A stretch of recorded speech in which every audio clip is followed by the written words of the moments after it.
말씀 보겠습니다. 말씀은 마가복음 14장 1절 말씀부터 9절 말씀까지 저와 여러분이 한 절씩 교독하겠습니다. 이틀이 지나면 유월절과 무교절이라 대제사장들과 서기관들이 예수를 흉계로 잡아 죽일 방도를 구하며 이르되 밀란이 날까 하노니 명절에는 하지 말자 하더라.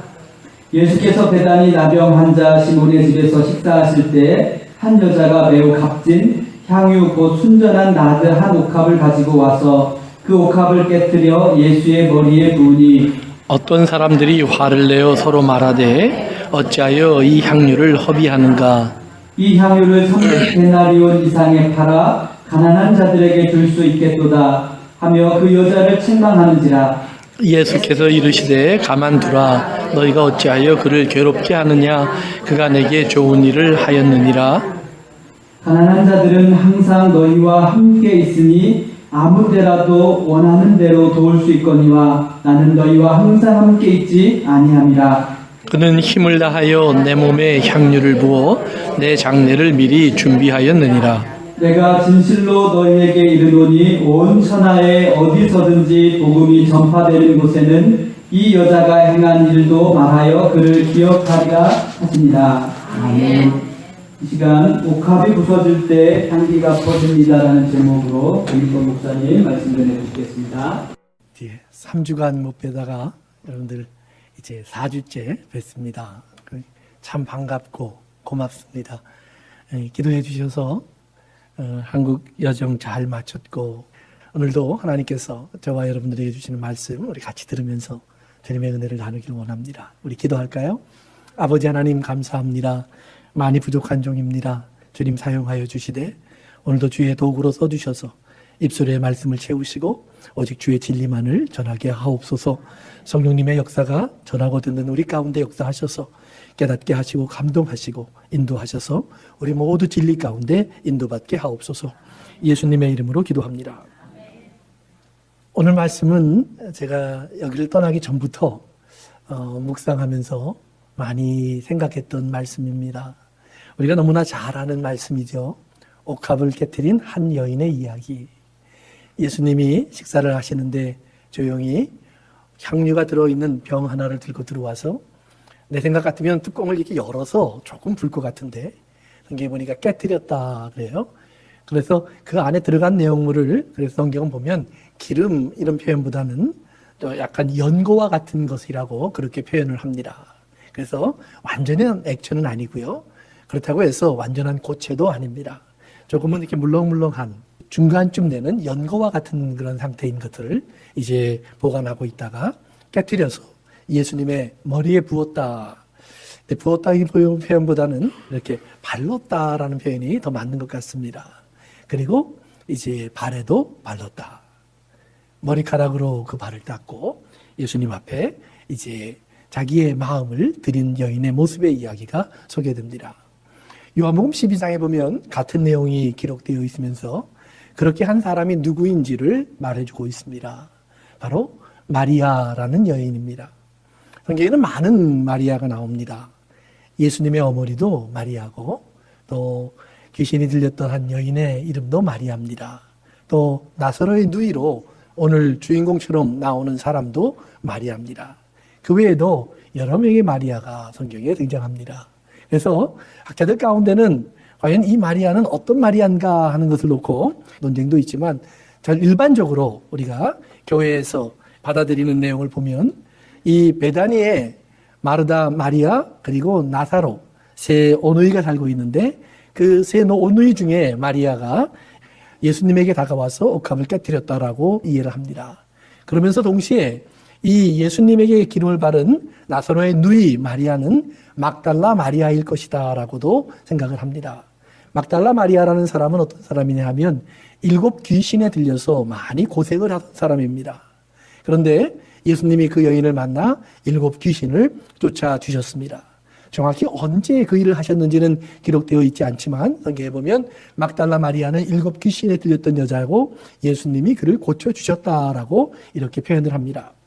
그래서 이 두 개의 이야기를 합쳐놓고 나면 막달라 마리아는 곧 베다니에 사는 마리아였고 그 마리아는 나사로의 온 누이가 되는 마리아였다라고 추측해 볼 수 있습니다. 그래서 그런 이야기를 전제로 놓고 마리아에 대한 이야기를 성경을 통해서 찾아보면 총 4번 이 마리아에 대한 이야기가 성경에 기록되어 있습니다. 가장 먼저 나오는 것이 누가복음 10장에 보면 이렇게 소개됩니다. 예수님이 지나가다 한 마을에 들렸습니다. 한 마을에 들렸는데 그 마을에는 마르다와 마리아라는 사람이 살고 있었습니다. 마르다는 예수님이 오셨다는 말을 듣고 뛰쳐나가 예수님을 영접하여 대접하기 위해서 분주하게 식사를 준비합니다. 누가복음 10장에 나오는 이야기입니다. 그러면서 그 당시에 마리아는 그럼 어떤 모습이었나?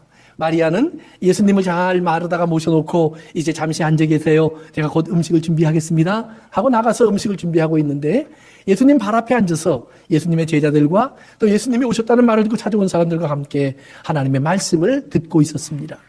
그러니까 마르다의 눈에 이 마리아가 참 답답해 보입니다.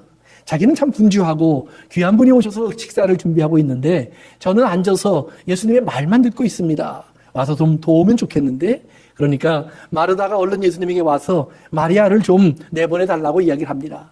그때 예수님이 이렇게 말씀합니다. 마르다야, 음식 많이 하지 않아도 괜찮아. 그저 한 가지 일에만 네가 관심을 가졌으면 좋겠다. 또 마리아가 어떻게 될 것인지 그 상관하지 말고 너는 내 일에만 충성하면 좋겠다. 네가 가져야 될 관심만 가져라 라고 부탁을 하십니다. 그러면서 그때 이런 말씀을 해주십니다. 마리아는 좋은 편을 택했다. 좋은 편.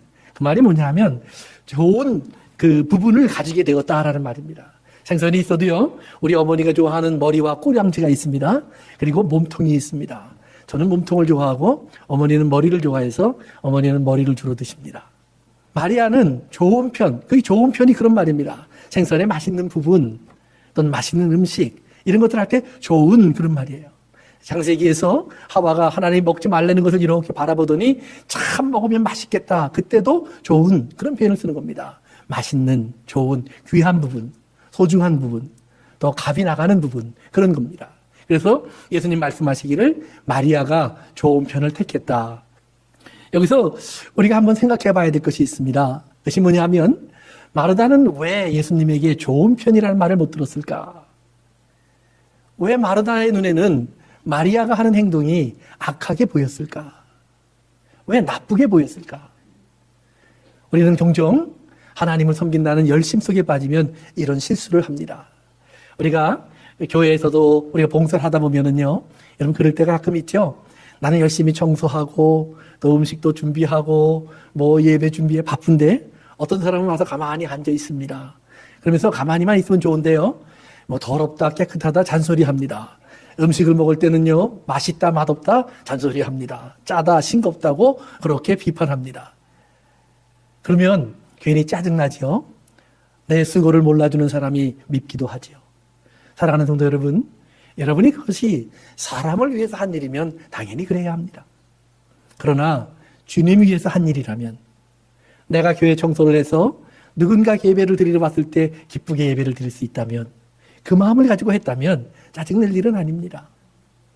내가 준비한 것 가지고 사람들이 즐겁게 먹고 마시고 교제하면서 성도의 사랑을 나눌 수 있는 모습을 보길 원하셨다면 화를 낼 일도 아닙니다. 그러나 우리는 어딘가 모르게 종종 사람을 의지하게 되고 사람에게 칭찬받기 원하고 인정받길 원하기 때문에 사람의 편에 쓴다는 말입니다. 하나님 쪽에 가 있지 않고 하나님 쪽에 가 있어야 좋은 편입니다. 사람의 쪽에 가 있으면 나쁜 편이 됩니다. 칭찬하는 것 같지만 오늘의 친구는 내일의 원수가 됩니다. 오늘의 형제는 내일의 대적이 되기도 합니다. 우리가 얼마나 많이 그런 것을 경험합니까? 어려서 형제들이 부모님 돌아가시고 나면 갈라지는 형제들이 얼마나 많습니까? 한 교회에서 신앙생활하던 사람들이 우리가 나누어지면 원수되는 경우를 종종 봅니다. 성도 여러분, 하나님 편이 되십시오. 하나님 쪽에 서십시오. 그래서 내가 하는 모든 삶 속에 나는 항상 하나님을 기쁘시게 하려는 사람인가 거기에 있기 바랍니다. 왜 예수님이 마리아에게 좋은 편이라고 했을까요? 예수님의 발밑에 앉았다라는 표현은 신명기 33장에 보면 이스라엘 사람들이 처음 하나님과 약속을 할 때 하나님의 산 시온산에 와서 하나님의 음성을 듣는 모습을 하나님의 발밑에 왔다 이렇게 표현을 합니다. 그래서 하나님의 말씀을 듣고 배우는 그 자리, 하나님의 음성을 들을 수 있는 겸손한 자리가 발밑입니다. 그래서 마태복음 5장에서도 예수님이 산에 올라가서 앉으시니까 예수님의 제자들과 사람들이 예수님에게 나아왔다라는 표현이 있습니다. 그 나온 모습들이 예수님의 발 아래로 모이는 것입니다. 그래서 이제 예수님 말씀하시면 우리가 배우겠습니다. 그런 자세입니다. 성도 여러분, 하나님을 섬길 때 항상 필요한 것이 하나가 있습니다. 내가 잘하는 것을 하기 전에 먼저 하나님의 음성을 들으십시오. 하나님이 원하는 것이 무엇인지를 배우십시오. 하나님의 길이 어디에 있는지를 아셔야 됩니다. 그래서 믿음은 들음에서 시작이 됩니다. 내가 볼 때 착한 일, 좋은 일, 바른 일, 절대로 하나님의 일이 아닐 때가 많이 있습니다. 급한 일, 소중한 일, 하나님의 일이 아닐 때도 많이 있습니다. 우리가 먼저 기도하고 우리가 먼저 생각해야 할 것은 하나님은 지금 우리에게 어떤 말씀을 하고 계시는가. 그래서 성경은 말씀을 하나님이라고 합니다. 그 말씀 안에 하나님이 담겨 있고 그 말씀이 하나님의 표현입니다. 예수님은 그래서 온전히 말씀이 육신이 되신 분입니다. 그 말씀이 육신이 되고 나시니까 예수님에는 오직 진리만이 가득하고 은혜만이 풍성합니다.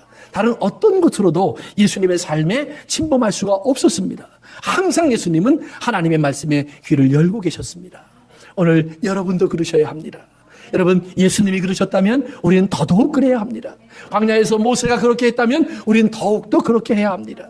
베드로와 야고보와 요한 같은 하나님의 제자들이 하나님의 음성을 듣기 위하여 애썼다면 저들이 사도로 세움을 받고 그저 평범하게 예수님을 경험했던 사람들이니까 나가서 내가 매일이 배웠던 것, 알고 있던 것 그대로 전하면 되겠다? 아닙니다. 그들은 항상 주님 앞에 귀를 열고 주의 음성을 들으려고 애쓸 수밖에 없었을 겁니다. 하나님 말씀을 배우기 위해서 그들은 수고해야 했습니다. 바울이 하나님 말씀을 기록한 많은 글들이 있는데 그 글마다 바울이 반복하는 것이 있습니다. 그것이 뭐냐면 하나님이 나에게 말씀하셨다라는 것입니다. 성령님이 내게 말씀하셨다라는 것입니다. 그 중에 어떤 부분은 바울은 이렇게 구분해냅니다. 이것은 내 생각이야. 하나님의 말씀이 아닐 수도 있어. 사랑하는 성도 여러분, 하나님의 말씀을 가까이 하는 사람은 그것을 구분해낼 수 있습니다. 오늘 여러분의 삶 속에서 여러분이 정말 좋은 편에 서 있는가? 정말 하나님 보실 때의 아름다운 쪽에 서 있는가? 여러분 관심을 갖고 찾아가시고 그리고 주님의 음성 속에서 그 길을 발견해내시기를 바랍니다. 두 번째로 마리아에 대한 이야기가 나오는 것은 요한복음 11장에 나옵니다. 요한복음 11장에 나오는 마리아의 이야기는 나사로라는 사람과 긴밀하게 연결이 됩니다. 나사로라는 사람이 병들어 죽게 됩니다. 마침 예수님이 그리 멀지 않은 곳에 계십니다. 마르다와 마리아가 예수님에게 사람을 보냅니다. 예수님 어서 와서 우리 오라버니 나사로를 고쳐주세요. 이제 처음 말씀드렸던 것처럼 마리아가 막달라 마리아라면 막달라 마리아는 자기가 7 귀신이 들렸을 때 예수님을 만나 고침받았습니다. 그렇기 때문에 마리아에게는 분명한 믿음이 있습니다. 예수님이 오시면 우리 오라버니도 살 거야. 마르다가 예수님을 영접하고 대접한 것도 그러기에 우연이 아닐 수 있습니다. 자기 누이를 구해준 예수님이 얼마나 고마웠겠습니까? 이번에는 자기 오라버니를 놓고 예수님을 찾습니다. 그런데 예수님은 일부러 며칠을 더 딜레이 하십니다. 그리고는 죽은 지 나흘이 돼서야 베단이라는 마을로 들어오십니다. 예수님이 오신다는 말을 듣고 성경에 보니까 마르다는 예수님을 영접하러 나갔다. 첫 번째도 예수님을 영접한 것이 마르다입니다. 두 번째도 마르다는 예수님을 영접하러 갑니다. 예수님을 만나 반가운 마음에 예수님을 맞이해 드렸지만 마르다는 예수님에게 말을 합니다. 왜 이렇게 늦게 오셨습니까? 마르다와 예수님의 대화가 진행이 됩니다. 마르다야, 내가 믿으면 하나님의 영광을 볼 거야. 마르다는 대답합니다. 압니다. 그날이 오면 부활할 것을. 예수님 말합니다. 네가 믿으면 지금 영광을 보리라. Now faith라는 말을 씁니다. 지금 믿으면 지금 보리라 라고 얘기해 주십니다. 그리고 마르다에게 마리아는 어디 있니? 물으셨던 것 같습니다. 마르다가 마리아에게 사람을 보냅니다. 마리아는 예수님이 오셨다는 말을 듣고도 찾아오지 않았습니다. 다른 때 같으면 얼른 반갑게 맞이할 마리아지만 자기 오라버니가 죽은 지 나흘 만에 오신 예수님이 왠지 섭섭했을 수도 있습니다. 예, 하나님은 때로는 우리에게 왜 이렇게 무정하신지, 우리가 꼭 필요할 때 안 계신지, 우리가 급할 때 왜 그렇게 천천히 오시는지 그런 하나님을 경험할 때가 참 많이 있습니다. 근데 마리아가 아마 그런 것 같습니다. 왜 예수님은 빨리 오지 않으셨는지. 그런데 예수님이 부르신다고 하니까 마리아가 일어나서 나갑니다. 많이 울고 있던 마리아를 보던 사람들이 걱정이 돼서 같이 따라갑니다. 저렇게 울다가 어찌 될까? 그런데 마리아는 무덤으로 간 것이 아니라 예수님께로 갔습니다. 그리고 예수님을 보자 울기 시작합니다. 성경에 재미있는 말이 나옵니다. 마리아의 눈물을 본 예수님이 함께 우십니다. 마르다와는 많은 대화를 하셨는데 마리아와는 대화가 거의 없습니다. 마리아가 엎드려 울고 예수님도 마리아를 보며 우십니다. 그리고 물어보십니다. 어디에 두었느냐? 나사로를. 무덤에요? 죽은 지 나흘이 지났습니다. 예수님이 우리가 잘 아는 것처럼 그를 건져내어서 나오게 하십니다. 그리고 마리아에게 돌려주십니다. 두 번째 만남이 이렇게 진행됩니다. 마르다는 여전히 영접하러 갔고 예수님과 많은 대화를 나눴습니다. 마리아는 울었고 예수님도 우셨습니다. 세 번째 만남은 오늘 본문의 이야기입니다. 잠깐 건너뛰고 다시 돌아옵니다. 그리고 네 번째 만남이 성경 요한복음 20장에 기록되어 있습니다. 예수님이 죽은 지 사흘이 지났습니다. 마리아와 몇몇 여인들이 이제 아침 일찍 일어나서 예수님의 무덤에 향유를 들고 찾아갑니다. 여러분들이 그 예수님이 하신 말씀을 요한복음에서 읽어보면 예수님이 세 번째 마리아가 예수님에게 향유를 부을 때 다 붓지 못하게 하십니다. 그리고 나머지를 남겨두었다가 나중에 내 무덤으로 와서 내게 그 향유를 발라라 라고 얘기하십니다. 그래서 아마 마리아는 그 남았던 향유를 들고 또 다른 향유를 모아서 다른 여인들과 함께 무덤으로 간 것 같습니다. 그런데 무덤에 도착하니 무덤 문은 열려있고 예수님은 없습니다. 안에 보니 천사 둘이 앉아 있는데 예수님이 없습니다. 마리아가 울기 시작합니다. 천사들이 물어봅니다. 왜 우느냐? 우리 선생님이 없어졌어요. 우리 선생님의 시신이 없어졌어요. 천사들이 말합니다. 저는 살아나셨고 여기에 계시지 않는다. 믿어지지가 않습니다. 우리 같으면 하면 할 텐데 마리아는 울기만 합니다. 그때 누군가 인기척이 납니다. 왜 울고 있느냐? 예, 우리 선생님이 돌아가셨는데 누가 선생님의 시신을 가져갔습니다. 혹시 나에게 당신이 어디 있는 줄 아신다면 알려주시면 내가 찾으러 가겠습니다. 그러니까 그 뒤에 서 있던 분이 마리아를 부릅니다. 마리아야. 그 음성을 마리아는 기억합니다. 선생님 하고 고개를 돌립니다. 살아계신 예수님을 가장 처음 만난 여인이 됩니다. 가장 먼저 만납니다. 그리고 예수님에게 명령을 받습니다. 내 제자들에게 가서 전하라. 저들에게 내가 살았고 저들을 만나기 위해서 갈릴리로 갈 터이니 갈릴리에서 만나자고 전하라. 가장 먼저 좋은 소식을 전하는 사람이 됩니다.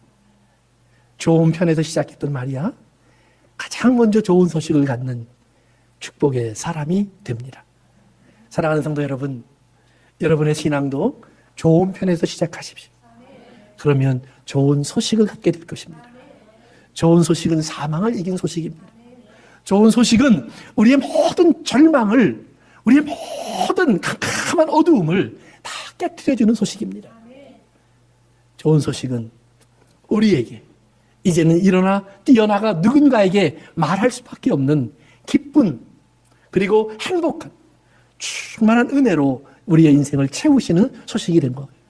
오늘 그 기쁨이 여러분의 가슴에도 차오르기를 바랍니다. 그러면 다시 세 번째 만남으로 돌아갑니다. 어떻게 마리아는 좋은 편에서 좋은 소식을 가질 수 있는 사람까지 갈 수 있을까? 그 징검다리 중에 하나가 세 번째의 만남입니다. 오늘 본문에 만나는 말씀하신 것처럼 예수님은 베다니로 찾아오셨고 이제 예수님은 잔치에 초대를 받습니다. 여러 가지 내용을 종합해보면 예수님이 초대된 집은 마리아의 집은 아닙니다. 시몬이라고 하는 사람의 집입니다. 그 시몬이 과연 어떤 사람이냐? 한 가지 분명한 것은 문둥병자 시몬입니다. 문둥병자 시몬이라는 말은 지금 현재 문둥병에 걸린 사람은 아닐 것입니다. 지금 현재 문둥병에 걸렸다면 마을에 있을 수 없습니다. 사람을 불러 잔치할 수도 없습니다. 아마 문둥병에 걸렸다가 회복됐거나 회복 중에 있는 사람일 겁니다. 그런데 그 집으로 예수님이 초대받으셨습니다. 어쩌면 시몬도 예수님이 고친 문둥병자 중에 한 사람일지도 모릅니다.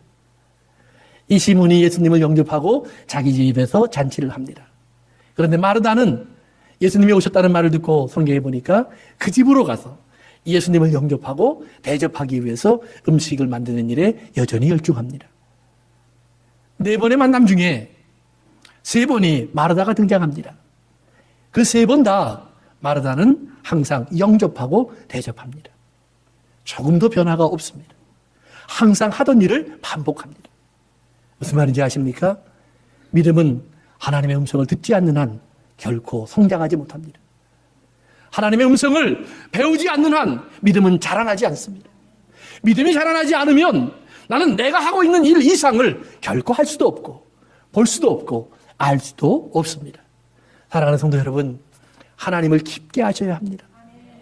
예수님이 아시던 것처럼 우리도 하나님을 충만히 아셔야 합니다. 지혜와 지식에는 어린아이가 되면 안 됩니다.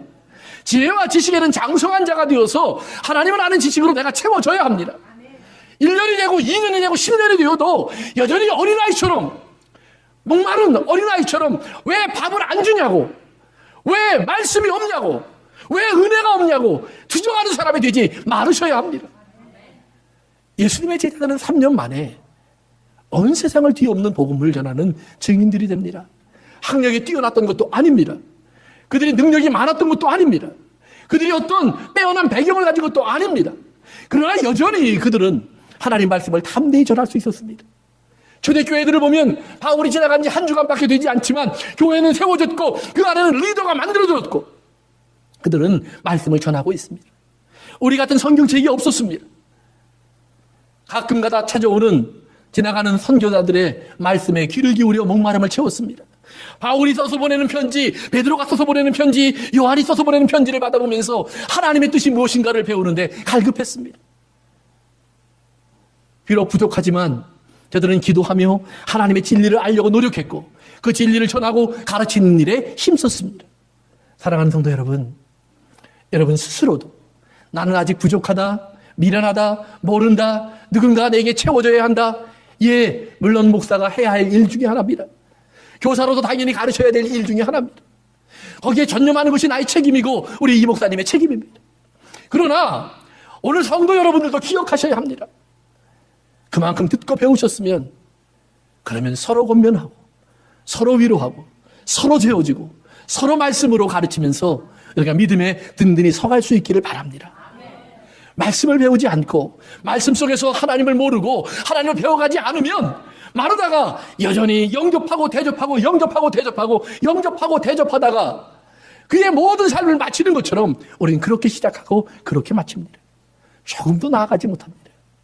그러나 마리아는 좋은 편에서 시작했습니다. 예수님은 배가 고팠지만 좋은 편에서 시작했습니다. 마치 사마리아 여인을 예수님이 만났을 때 물이 먹고 싶어서 물 한 잔만 다오 그랬는데 예수님과 이야기를 마친 사마리아 여인은 물을 주지 않았습니다. 목마른 예수님을 놓고 가셨습니다.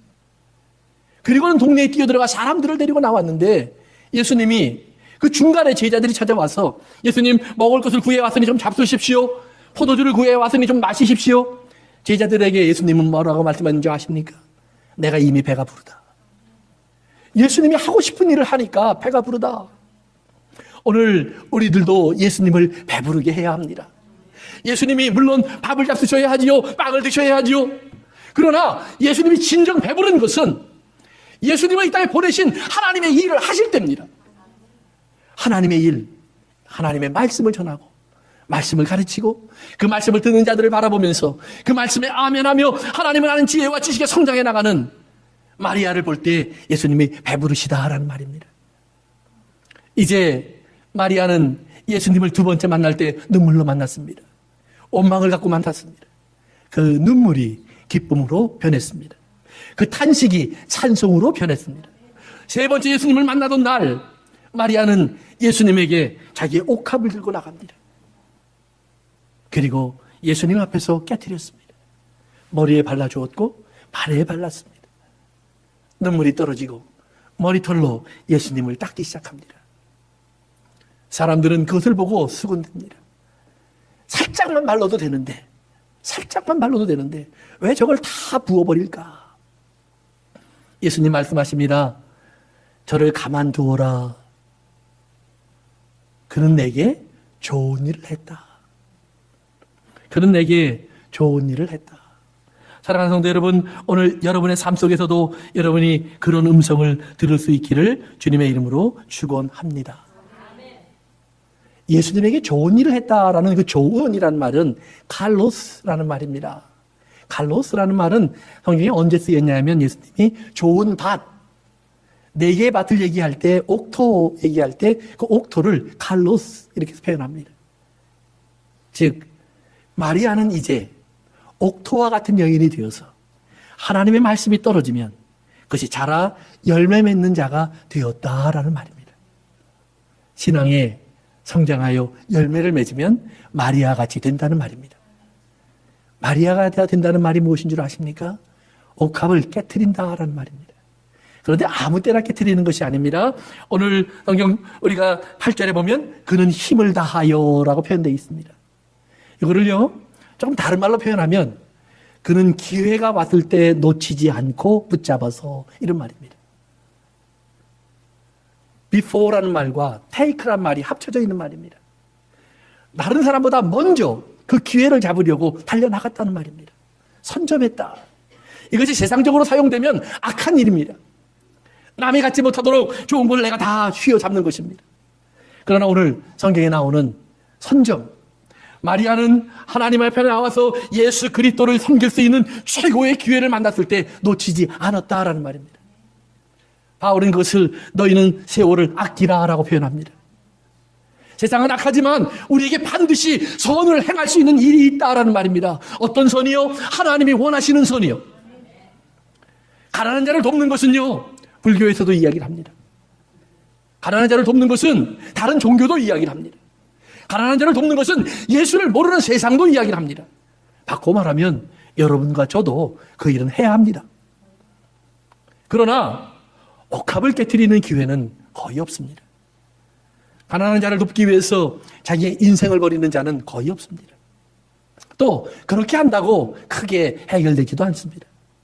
예수님 말처럼 가난한 자는 항상 있습니다. 그렇기 때문에 가난한 자를 돕기 위해서는 꾸준히 지속적으로 항상 도울 수 있는 생각을 해야 합니다. 한 번 돕고 마는 것이 아닙니다. 언젠가 말씀드렸던 것처럼 만수르라고 하는 세계 최고의 부자가 자기의 재산을 가난한 자들에게 다 나누어 준다고 해도, 정말 가난한 사람들에게 나누어 준다고 해도 그저 1인당 100불씩 밖에 안 됩니다. 그러면 그 100불을 가지고 한 달이 지난 다음에 다시 거지가 되고 가난하지 않고 부자가 된 사람들이 몇 명이나 될까요? 거의 없을 거예요. 가난한 사람을 돕는 것은 꾸준히 해야 하는 일입니다. 지속적으로 해야 하는 일입니다. 지혜롭게 해야 하는 일입니다. 그러나 신앙생활을 하다 보면 우리가 어느 순간 오늘 마리아가 만난 것 같은 주님을 섬겨야 될, 주님 앞에 우리가 우리의 옥합 같은 것을 깨트려야 될 가장 귀한 기회를 만날 때가 있다라는 말입니다. 예수님의 제자 베드로는 물고기를 잡아놓고 그렇게 예수님을 만납니다. 베드로에게 예수님이 말합니다. 베드로야, 나를 따라오너라. 버리고 따라갑니다. 그렇게 할 수 있는 기회를 얻게 되었다라는 말입니다. 사랑하는 성도 여러분, 성경은 여러 곳에서 하나님의 많은 사람들에게 그런 기회가 오고 있는 것을 보여줍니다. 야곱이 그랬고, 이삭이 그랬고, 그리고 하나님의 사람들, 성경에 기록된 사람들마다 거의 대부분 그런 기회를 만납니다. 그리고 그들은 그 당시에, 그때에 그들이 할 수 있는 최고를 내어놓습니다. 결국은 목숨을 내어놓습니다. 하나님 앞에서 우리가 옥합을 깨트렸다라는 말은 향유가 들어가 있는 그릇을 깨트리는 것입니다. 향유가 들어가 있는 그릇은 바꿔 말하면 하나님의 성령의 기름 부음이 들어와 있는 우리의 삶을 깨트려내는 것입니다. 성령이 우리 안에 들어온 다음에 우리는 우리의 삶이 하나님의 향유가 들어와 있는 옥합이 된 것을 깨달으셔야 합니다. 예수님이 이 땅에 오셔서 말씀이 육신이 되어 우리 가운데 거하셨을 때 하나님은 그에게 기름 부음이 임하는 것을 보여주셨습니다. 성령의 기름 부음이 임하니까 이 놀라운 일들이 벌어졌습니다. 그러나 중요한 것은 무엇이냐 하면 그 놀라운 일이 예수님을 부자로 만들지 않았다는 말입니다. 그 놀라운 일을 통해서 예수님은 한 걸음 한 걸음 부서질 곳으로 다가가고 있다는 말입니다. 십자가로요. 예수님에게 하나님의 일이 크게 나타나면 나타날수록 사람들이 모여들면 모여들수록 예수님은 그 사람들을 자꾸 밀어내면서 그 사람들에게 나오는 썩은 냄새를 던져버립니다. 왜 사람들이 예수님에게 왕이 되어달라고 하십니까? 왜 사람들이 예수님을 앞뒤로 쫓아다니면서 우리를 구원하소서라고 외칩니까? 정말 예수님을 통해서 내 죄가 씻음을 받고 내가 하나님 앞에 새로운 사람이 되길 원해서입니까? 아니면 예수님을 통해서 성공하려고요, 예수님을 통해서 잘 살아보려고요, 예수님을 통해서 이 땅에서 팔자 고쳐보려고요. 사랑하는 성도 여러분, 기억하세요. 그러한 사람들 속에서 나오는 냄새를 성경은 사망의 냄새라고 합니다. 왜요? 그렇게 하면 반드시 죽기 때문이에요. 돈을 벌면 죽는다는 말입니다. 성공하면 죽는다는 말입니다. 여러분들이 건강하다고 안 죽는 것 아니라는 말입니다. 이 땅에서 자녀 많이 두었다고 안 죽는 것 아니고요, 효도하는 자식이 있고 사랑하는 남편이 있고 아름다운 아내 있다고 해서 우리가 안 죽는 것 아니다라는 말이에요. 그런 것은 우리를 지켜주지 못해요. 우리 안에 있는 죽음에서 우리를 건져주지 못해요. 그렇기 때문에 예수님은 그러한 사람이 되기를 거절하는 거예요. 왜냐하면 그 사람은 예수님이 아니라도 이 땅에 많이 있어요. 여러분 옆에 있어요. 여러분도 그런 사람이 될 수 있어요. 그런데 예수님은 한 가지를 주길 원해요. 그렇게 사망 속에 던져질 사람들을 생명으로 옮겨주길 원해요. 그렇게 죄로 인하여 사망에 삼켜질 사람들을 하나님의 은혜의 세계로, 하나님의 아들의 세계로, 하나님의 빛의 세계로 옮겨주길 원해요. 하나님이 가지고 있는 영원한 생명의 세계로 그들을 이끌어 가시기를 원해요. 그러기 위해서 예수님이 하셔야 될 일은, 그렇기 때문에 깨어지시는 일이에요. 부서져야 돼요. 십자가에서 산산조각이 나야 돼요. 그의 모든 자랑이 무너져야 하고, 그의 인생의 모든 아름다움이 깨어져야 하고, 그의 인생의 모든 자랑이 부서져야 돼요. 하나도 남아있으면 안 돼요. 그걸 손에 쥐면 안 된다는 말이에요. 예수님은 그것을 놓으시려고 평생을 사셨어요. 사람들은 자꾸 갖다 쥐어주는데, 호산나 다윗의 자손이여 하면서 몰려오는데, 얼마든지 황금과 보석을 가질 수 있는데 아니요, 아니요, 아니요 하잖아요. 그것으로 줄 수 있는 것이라면 얼마든지 주겠지만 그것이 아니라는 말이에요. 예수님은 십자가로 가서 자신의 몸을 깨뜨려 보십니다. 그의 몸이 깨어질 때 그의 몸에서 흘러나오는 보혈이 우리의 죄의 값이 되어주고, 그의 죽음이 우리를 죄의 저주에서 풀어주는 열쇠가 되어주고, 그의 멸시와 천대 받음이 우리를 존귀하게 하시는 하나님의 은혜가 되어줄 수 있는 근거가 만들어져요. 하나님이 하나님 되실 수 있다라는 말이에요. 여러분, 마술빵맹이 같은 하나님, 그건 하나님이 아니에요. 진정한 하나님은 우리를 하나님의 자녀로 삼으셔서 하나님의 나라에서 하나님과 함께 하나님다웁게 살 수 있도록 우리를 막근들어 가셔야 돼요. 우리를 그곳에 있게 하셔야 돼요. 하나님이 그렇게 하실 수 있는 유일한 이유는 깨어져 버린 예수님 때문이에요. 한 옥합이 깨어져서 향기가 온 집안을 채우던 것처럼 예수님이라는 옥합이 깨어져서, 하나님의 옥합이 깨어져서 이 땅을 생명의 향기로 채운 줄로 믿습니다. 고린도후서에서 사도 바울은 그래서 그런 말을 합니다. 하나님의 복음을 가진 사람들은 어떤 사람들이냐? 그 안에 예수 그리스도의 생명의 냄새를 가진 사람들. 그래서 하나님은 하나님의 사람들이 어디로 가든지 그 안에서 하나님의 사람들의 생명의 냄새가 나게 하시는데, 그리스도의 생명의 냄새는 어떤 것이냐? 하나님 앞에는 그리스도의 향기라. 그 말은 예수 그리스도의 복음을 가지고 살아가는 사람들을 보면 하나님이 꼭 내 아들을 보는 것 같다, 그 말이에요. 아들의 모습이 자꾸 하나님 눈에 보인다는 말이에요. 하나님의 눈을 뗄 수 없는 사람들의 모습이 이곳저곳에 보인다는 말이에요. 여러분이 세탁소에서 일을 하든 밤에 청소를 하든 좋은 회사에 앉아서 사장으로 근무를 하든 리타이어를 했든 현역에 있든 어린아이든 노인이든 상관없다는 말이에요. 하나님의 복음을 가지고, 하나님의 말씀 가지고, 하나님의 성령의 기름 부음 가지고, 그렇기 때문에 내가 오늘 이곳에서 하나님의 말씀을 따라 살려고 한다면, 좋은 편이 되어서 좋은 일, 하나님이 원하시는 대로 말씀이 열매 맺어지는 삶을 살아가려고 한다면 하나님 앞에 향기가 되어져 버린다는 말이에요. 그래서 하나님이 좋아하시는 향기가 세상을 채운다는 말이에요. 여인이 옥합을 깨뜨렸을 때 향기가 퍼지듯이 여러분, 한 사람 한 사람 인생에서 그 향기가 퍼져나가는 거예요. 그 향기가 퍼져나가려면 여러분도 깨어져야 합니다. 여러분도 부서져야 합니다. 때문에 그리스도의 사람들은 세상에 나가서 자꾸 교통사고가 나야 돼요. 어떤 교통사고요? 세상의 길과 다른 교통사고예요. 세상은 좌회전을 하는데 우리는 우회전을 한다는 말이에요. 세상은 직진을 하는데 우리는 거꾸로 돌아가야 한다고 말한다는 말이에요. 세상은 넓은 길로 가는데 우리 거기서 나와야 된다고 말을 한다는 말이에요. 사랑하는 성도 여러분, 오늘 우리의 삶의 모습이 세상 사람들 눈에 좀 다르게 보여야 된다는 말이에요. 그런데 그 모습이 세상이 볼 때는 미련하고 바보 같다는 말이에요. 왜냐하면 세상에서 말하는 대로 물질을 취할 수 있는 기회는 버리고 내가 무너질 수 있는 기회는 붙잡는다는 말이에요.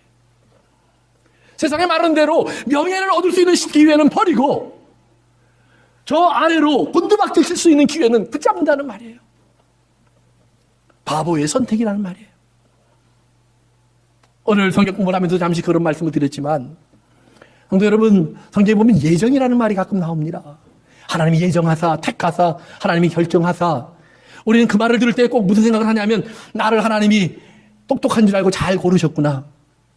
내가 돈이 좀 있는 줄 알고 하나님이 나를 고르셨구나. 내가 재능이 많은 줄 알고 하나님 나를 선택하셨구나. 착각하지 마세요. 하나님 내가 가장 연약하기 때문에 고르셨고 가장 미련하기 때문에 고르신 거예요. 무엇 하시려고요? 하나님의 은혜를 보여주시려고. 하나님의 사랑을 보여주시려고. 하나님이 어떤 사랑을 하실 수 있는지 알게 하시려니까 가장 못난 사람을 고르셔야 해요. 여러분을 가장 낮은 곳에 두셔야 돼요. 그런데 가장 낮은 곳에 처한 사람이 하나님을 사랑하면서 하나님, 내 영혼을 맡깁니다. 내가 내 자녀도 돌보지 못하지만 하나님 내 자녀도 맡깁니다. 내 부모도 제대로 못 섬기지만 하나님 내 부모님도 주님의 품에 맡깁니다. 성도 여러분, 할 수 없는 무능한 자가 되어서 그저 하나님께 두 손 들고 있는데 그 기도가 땅에 떨어지지 않을 건 믿으셔요. 왜요? 하나님이 하나님 되실 거예요. 하나님이 구원자가 되실 거예요. 하나님이 나의 돕는 자가 되시고 나의 남편이 되고 나의 목자가 되고 나의 아버지가 되어서 하나님이 나를 도우실 거예요. 하나님이 하나님 되게 하는 것이 예정된 자의 책임이에요. 선택받은 자의 의무예요. 오늘 한 여인이 예수님께 나와 옥합을 깨뜨립니다. 그가 옥합을 깨뜨리는 그 순간을 성경은 나를 위해서 소중한 일을 하는 순간이라고 말을 합니다. 정말로 놓쳐서는 안 되는 기회를 꼭 잡은 사람이라고 칭찬을 해줍니다. 오늘 여러분들에게 하나님은 그 질문을 하고자 합니다. 예수님은 십자가가 다가올 때 그러기에 다른 모든 유혹을 뿌리칩니다. 어떠한 유혹도 뿌리칩니다. 예수님이 십자가를 앞에 두고 받아들인 유일한 호사가 오늘 이 여인이 예수님에게 기름 붓는 것을 허락하는 것입니다. 그 전까지 예수님은 치열하게 싸워야 했습니다. 질문에 답을 해야 했습니다. 성전을 들어가서 성전을 뒤집어 엎어야 했습니다. 이 땅이 무너질 것을 알려주셔야 했습니다. 예루살렘이 파괴될 것을 경고해 주셔야 했습니다. 탄식하고 눈물을 흘리셔야 했습니다. 그리고 당신의 길을 가셔야 했습니다. 그런데 베다니에 돌아와서 예수님은 이 마리아가 자기에게 옥합을 깨뜨리는 것을 받아들입니다. 저렇게 하는 것이 복음이야. 저렇게 하는 것이 십자가야. 저렇게 사는 것이 하나님의 사람의 길이야. 그렇게만 한다면 이 땅은 하나님의 좋아하는 그리스도의 향기로 가득하게 될 거야. 성도 여러분, 좋은 편에서 시작한 마리아는 좋은 일을 하였고 좋은 일의 결론은 복음을 전파하는 것입니다. 오늘 우리의 삶 속에서도 이렇게 깨어지고 부서지는 선택을 통해서 하나님의 향기가 우리의 삶을 채우기를 바랍니다. 오늘 다 같이 기도하시면서 잠시 나는 하나님의 어느 편에 서 있는가를 한번 돌아보시기 바랍니다. 시작은 좋은 편에서 하는 것입니다. 그러면 좋은 일로 나아갑니다. 좋은 편에서 좋은 일로, 좋은 밭으로. 좋은 편에서 좋은 밭으로 가는 과정에 눈물이 있었습니다. 탄식이 있었습니다. 왜 나를 버리셨나요? 라는 통곡이 있었습니다. 왜 나를 외면하셨나요? 왜 이제야 오셨나요? 아쉬움이 있었습니다. 그러나 그 아쉬움 속에서 마리아는 Now faith, 지금 믿음의 능력을 보았습니다. 하나님은 지금 살아서 내 생 속에, 내 가슴 속에, 내 삶 속에, 내 안에 들어와 일하고 계시는구나를 보았습니다. 이제 좋은 일이 맞이어지기 시작합니다. 마리아의 인생을 통해서 하나님이 원하시는 아름다운 예배가 만들어지기 시작합니다. 함께 모여드리는 찬송과 기도와 헌금과 말씀을 듣는 이런 순서 있는 예배가 아니라 자기의 인생이 깨어지고 부서지며 드릴 수 있는 예배가 만들어지기 시작합니다. 복음을 전하면서 마리아는 그 예배의 기쁨을 누리기 시작합니다. 부서진 예수님을 전하면서 마리아는 생명의 향기를 맡기 시작합니다. 오늘 여러분도 그 삶에 초대받는 것입니다. 따라오시겠습니까? 들어오시겠습니까? 내 몸 안에 부어진 예수 그리스도의 기름이 내 몸이 부서져야 쏟아진다면 부서지도록, 십자가 앞에 부서지도록, 십자가를 진 예수님과 같이 깨어지도록 주님 앞에 내어 맡기실 수 있겠습니까? 그러면 하나님의 일이 보입니다.